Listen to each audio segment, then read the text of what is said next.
என் அன்பு மாணவர்களுக்கு வணக்கம். இது உங்கள் சரவணகுமார் சார். இன்னைக்கு கிளாஸில் நம்ம என்ன பார்க்க போகிறோம்னா லீனியர் டிஃபரன்ஷியல் ஈக்குவேஷனுடைய ஒர்க்கிங் ரூல் நம்ம வந்து பார்க்க போகிறோம். இதுக்கு முன்னாடி ப்ரீவியஸ் வீடியோவில் இந்த ஃபார்முலா எப்படி வந்ததுன்னு சொல்லி ஆல்ரெடி ஒரு வீடியோ அப்லோட் பண்ணியிருக்கேன். அதில் இன்னும் தெளிவாக பார்த்தீங்கன்னா ஏன் dy/dx வருது, எதனால நம்ம லீனியர்னு சொல்கிறோம், லீனியர் டிஃபரன்ஷியல் ஈக்குவேஷனுடைய மீனிங் என்ன, எல்லாமே அந்த வீடியோவில் அப்லோட் பண்ணியிருக்கேன். அதை பார்க்காதவங்க அதை பார்த்துட்டு வந்தீங்கன்னா அது கொஞ்சம் ஈஸியாக புரியும்.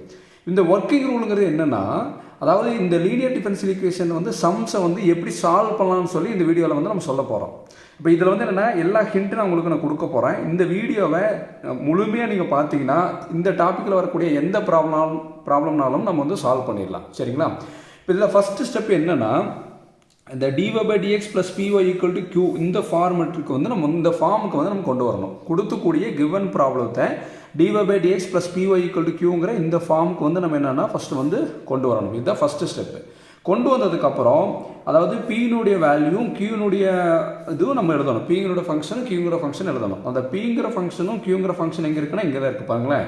ஒய்யினுடைய கோஎஃபிஷியன்ட் தான் பி, ரைட் ஹேண்ட் சைடு என்ன இருக்கோ அதுதான் கியூ. இப்போ ஃபஸ்ட்டு ஸ்டெப்பில் கொடுத்துக்கூடிய கிவன் ப்ராப்ளத்தை இந்த ஃபார்முக்கு நம்ம மாற்றணும். dy/dx + py = qங்கிறது மாற்றணும். dy/dx இதுக்கு முன்னாடி கூட கோஎஃபிஷியன்ட் எப்பவுமே ஒன்றா இருக்கணும். இந்த ஃபார்முக்கு நம்ம மாற்றிட்டு ஒய்யினுடைய கோஎஃபிஷியன்ட் என்னவாக இருக்கணும், பி, அதுதான்.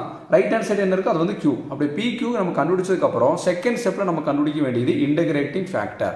இப்போ இன்டகிரேட்டிங் ஃபேக்டர் கண்டுபிடிக்கணும். இன்டகிரேட்டிங் ஃபேக்டர் எப்படி கண்டுபிடிக்கலாம்னா e∫pdx. அப்போ ஃபஸ்ட்டு ஸ்டெப்பில் இந்த ஃபார்முக்கு நம்ம மாற்றி pq கண்டுபிடிக்கணும். செகண்ட் ஸ்டெப்பில் இன்டகிரேட்டிங் ஃபேக்டர் கண்டுபிடிக்கணும். மூணாவது ஸ்டெப்பில் ஜென்ரல் சொல்யூஷன் கண்டுபிடிக்க போகிறோம். இதுதான் அந்த ப்ராப்ளத்துக்கு உண்டான ஃபைனல் ஆன்சர். அது எப்படி எழுதுனா y × இன்டகிரேட்டிங் ஃபேக்டர். ஞாபகம் வச்சுங்க. எப்படி y × இன்டகிரேட்டிங் ஃபேக்டர். இந்த yக்கு பதிலாக இங்கே q கொடுத்துங்க. q × integrating factor. நல்லா கவனிங்கம்மா. எப்படி y × இன்டகிரேட்டிங் ஃபேக்டர்னு எழுதுங்க. அடுத்து q × இன்டகிரேட்டிங் ஃபேக்டர்னு எழுதுங்க. அடுத்து இங்கே இன்டெக்ரல் கொடுங்க. இன்டெக்ரல் கொடுக்கும்போது பார்த்தீங்கன்னா இங்கே dxன்னு கொடுங்க. இன்டெக்ரல் கொடுக்கும்போது இங்கே dx. ஏன்னா q என்ன ஃபங்க்ஷன்ஸ் ஆஃப் xன்னு சொல்லி நம்ம ப்ரீவியஸ் வீடியோவில் பார்த்துருக்கோம். புரியுதாம்மா? y × இன்டகிரேட்டிங் ஃபேக்டர், அடுத்துனா q × இன்டகிரேட்டிங் ஃபேக்டர், அடுத்து பண்ண இன்டெக்ரல் கொடுத்தீங்கன்னா அப்புறம் dx கொடுங்க. கடைசியில் ப்ளஸ். இதுதான் பார்த்தீங்கன்னா ஜென்ரல் சொல்யூஷன். ஃபார்முலாவை ஃபஸ்ட்டு நம்ம நல்லா எழுத தெரிஞ்சிருக்கணும். மனப்பாடம் பண்ண வேண்டாம். ஏதோ ஹிண்ட் ஞாபகம் வச்சு படிச்சுங்க. y × இன்டகிரேட்டிங் ஃபேக்டர், அடுத்து q × integrating factor, integral dx வரும் ஞாபகம் வச்சுங்க, ப்ளஸ் சி. ஓகேவாம்மா? இப்போ ஐஎஃப்ங்கிறது என்ன, இன்டகிரேட்டிங் ஃபேக்டர். அதை செகண்ட் ஸ்டெப்பில் நம்ம கண்டுபிடிச்சிட்டோம்.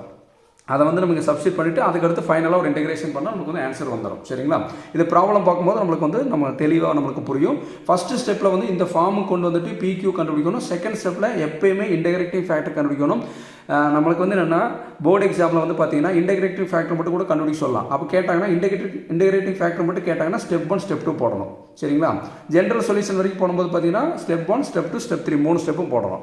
இந்த ப்ராப்ளம் சால்வ் பண்ணுறதுக்கு உண்டான ஹிண்ட் நம்ம பின்னாடி உங்களுக்கு கொடுத்துருக்கேன். இதை நல்லா கவனிச்சிட்டிங்கன்னா எந்த ப்ராப்ளம் இருந்தாலும் நீங்கள் சால்வ் பண்ணிடலாம். சரிங்களா? இப்போ பாருங்கள், ஃபஸ்ட்டு ஹிண்ட் நம்பர் 1ன்னா என்னென்னு பாருங்கள், எக்ஸ்பொனென்ஷியல், அதாவது ஈனா எக்ஸ்பொனென்ஷியல், அதாவது பவரில் இருக்க நல்லா கவனிமா, log × f(x)ன்னு இருந்ததுன்னா இது என்னென்னு எழுதலாம், f(x)ன்னு எழுதலாம். புரியுதுங்களா? எப்படி log × f(x)ன்னு இருந்தால் இது என்னென்னு எழுதலாம், f(x)ன்னு எழுதலாம். அதாவது ஈயும் லாகும் கேன்சல் ஆகிற மாதிரி ஞாபகம் வச்சுக்கோங்க. தெரியாதவங்க என்ன பண்ணுறீங்க, ஈயும் லாகும் கேன்சல் ஆகிற மாதிரி ஞாபகம் வச்சுங்க. அப்போ ஈயும் லாகும் கேன்சல் ஆகிடுச்சுன்னா நமக்கு ரிமைனிங் இருக்கிறது என்ன, f(x) அப்படி ஞாபகம் வச்சுங்க. அதுக்கு உண்டான எக்ஸாம்பிள்ஸ் கொடுத்துருக்கோம் பாருங்கள். எக்ஸாம்பிள்ஸ் இது பாருங்கள். ஃபஸ்ட்டு இது பாருங்கள், e⁻log x. ஈயும் லாகும் கேன்சல் ஆகிற மாதிரி ஞாபகம் வச்சுங்க. என்ன வரும், எக்ஸ். இது எதை பேஸ் பண்ணி வந்திருக்கு, இந்த ரிசல்ட்டை பேஸ் பண்ணி தான் வந்திருக்கு. e⁻log × f(x)ன்னு இருந்ததுன்னா log கேன்சல் ஆயிரும். அப்போ f(x) இருக்கும், அப்படி ஞாபகம் வச்சுக்கலாம். அப்போ இந்த இடத்துல ஈயும் லாகும் கேன்சல் ஆகிடும், நமக்கு ரிமைனிங் இருக்கிறது என்னமா, எக்ஸ். அதுதான் இங்கே ஆன்சர். அடுத்து பாருங்கள், இங்கே ஈயும் லாகும் கேன்சல் ஆகிடுச்சுன்னா இங்கே ரிமைனிங் இருக்குதுன்னா x². அதுதான் நமக்கு answer. Next e⁻log sin x. அப்போ எக்ஸ்பொனன்ஷியலும் லாகும் கேன்சல் ஆகிற மாதிரி ஞாபகம் வச்சுக்கலாம். அப்போ நம்மளுக்கு என்ன இருக்குது, ரிமைனிங் sin x. அதுதான் ஆன்சர்.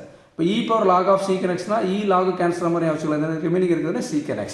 உங்களுக்கு புரியுறதுக்காக தான் ஒரே வார்த்தையை நான் உங்களுக்கு ரிப்பீட்டடாக திருப்பி உங்களுக்கு சொல்லிகிட்டு இருக்கேன். சரியாம்மா? அப்போ இது ரொம்பவே ஒரு இம்பார்ட்டண்டான ஹிண்ட்டு. அடுத்த ஹிண்ட் நம்பர் 2 என்னன்னு பார்த்துட்டிங்கன்னா அதே லாக் தான்.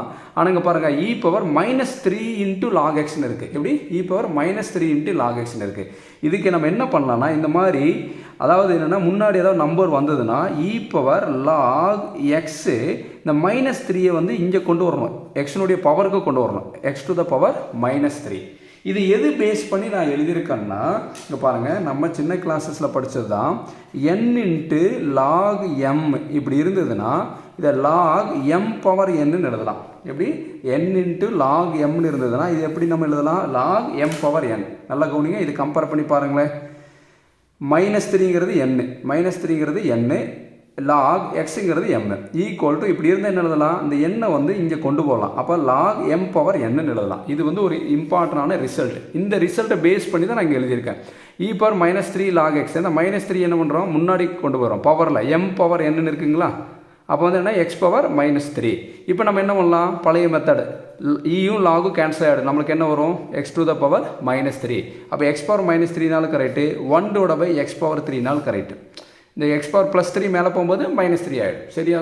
சரியாம்மா? நல்லா கவனிச்சுங்க. அதே மாதிரி பாருங்களா, e பவர் -log xன்னு இருக்குது. முன்னாடி மைனஸ் வந்துருக்குங்களா? இதை வந்து இந்த ரிசல்ட் பேஸ் பண்ணி நம்ம எப்படி எழுதலாம்?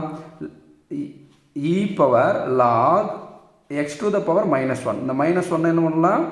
இங்கே கொண்டு போயிடலாம், பவரில் கொண்டு போயிடலாம். கொண்டு போகும்போது என்ன ஆகும்? -1 மேலே போகும்போது x to the power -1. அப்போ ஈயும் லாகு கேன்சல் ஆகிடுச்சுன்னா நமக்கு ரிமைனிங் இருக்கிறதுனா x to the power -1. e log cancel ஆகிடுச்சுன்னா இப்போ இப்படியே விட்டாலும் கரெக்டு தான், இல்லைனா இதை வந்து 1/x இருந்தாலும் கரெக்டு தான். சரியாம்மா? இதெல்லாம் வந்து என்னென்னா ப்ராப்ளம் சால்வ் பண்ணும்போது உங்களுக்கு தேவைப்படும். அதனால தான் உங்களுக்கு முன்னாடி கொடுத்துருக்கேன். அப்போ பாருங்கள், e பவர் 2 லாக் எக்ஸ்னு இருக்குது. அப்போ இந்த 2வை நம்ம என்ன பண்ணுவோம்? பவரில் கொண்டு போயிடுறோம். அப்போ e power lock x square. இப்போ என்னெல்லாம் ஈயும் லாகும் கேன்சல் ஆகிடும். நம்மளுக்கு ரிமைனிங் இருக்குது என்ன வரும்? எக்ஸ் ஸ்கொயர் தான் ஆன்சராக வந்து நம்மளுக்கு வந்து வரும். புரியுதாம்மா? சரி, இதே மாதிரி இப்போ e power -log of sin x வந்து நான் என்ன சார் பண்ணுறதுன்னா, e பவர் அதாவது முன்னாடி மைனஸ் எது வந்தாலும் என்ன பவரில் கொண்டு போகணுமா? இந்த லாக் அப்படியே வச்சுங்க. sin x பவர் -1 எல்லாமே எக்ஸ்ன்னு வந்தது. இந்த இடத்துல பாருங்கள் sin xன்னு வந்திருக்கு. அதே ஃபார்மெட், அதே கான்செப்ட் தான் நம்ம யூஸ் பண்ண போகிறோம். n log m equal to log m power n. இந்த மைனஸ் என்ன பண்ணுறோம்னா பவரில் கொண்டு போயிடலாம். அப்போ log of sin x whole power -1. அப்போ ஈயும் லாக் என்ன ஆகிடும்? கேன்சல் ஆகிடும். கேன்சல் ஆகிடுச்சு நம்மளுக்கு என்னமா வரும்? sin x ஹோல் பவர் -1 வருமா?